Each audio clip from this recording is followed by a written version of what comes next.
ra-iisul wasaare ku-xigeenka dalka mudane mahdi maxamed guuleed qadar ayaa daafuray shirka madasha labaad ee dhaqaalaha qaranka kaasoo ay goobjoog ka ahaayeen wasiiro iyo xildhibaano ka tirsan dowladda federaalk soomaaliya, guddiga golaha dhaqaalaha qaranka iyo xubno ka socday beesha caalamka.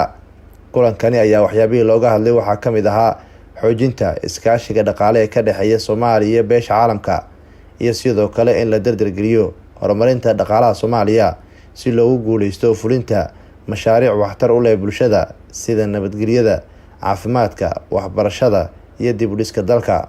gudoomiyaha guddiga dhaqaalaha qaranka oo shirka kadib warbaahinta qaranka la hadlay waxa uu tilmaamay in dhaqaalaha adduunka uu ku dhisan yahay iskaashi isla mar ahaantaana ay mudan tahay in dowladaha beesha caalamka ay iskaashi dhaqaale la sameeyaan Soomaaliya si Soomaaliya ay ugu soo kabato marxaladihii burburka ee soo maray.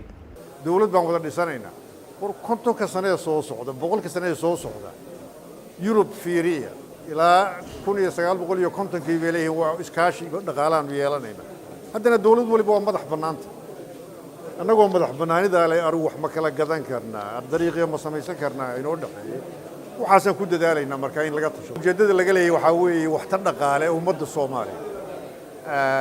dowlad kuma shaqaysna, gobol kuma shaqaysna, dhalinyarta facaaga ee jaamacadda dhamaystay maanta ee aan shaqo gacanta ku hayn sidee shaqo loogu abuuraa, sidee maxaan ku dhahdaa macluushan joogtada ah ee soo noqonaysa dalkan uga baxa.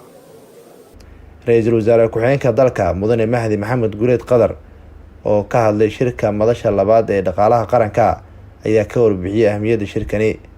marka dhaqaaluhu waxa weeye aragti ballaaran oo isku xiran oo beesnooyo u ah asal ummad jiritaankeed inay la soo baxdo kheyraadka dalkeeda, jiritaankeedana hormuud uu u noqdo, amnigeeda sugto, arrimaha bulshada caafimaadkii iyo waxbarashadii iyo ay ka mid yihiin ilaalintii deegaanka iyo horumarintii waxyaabihii kale ee ummadda isdhexgalkeeda ahayd wax weyn ka taraya.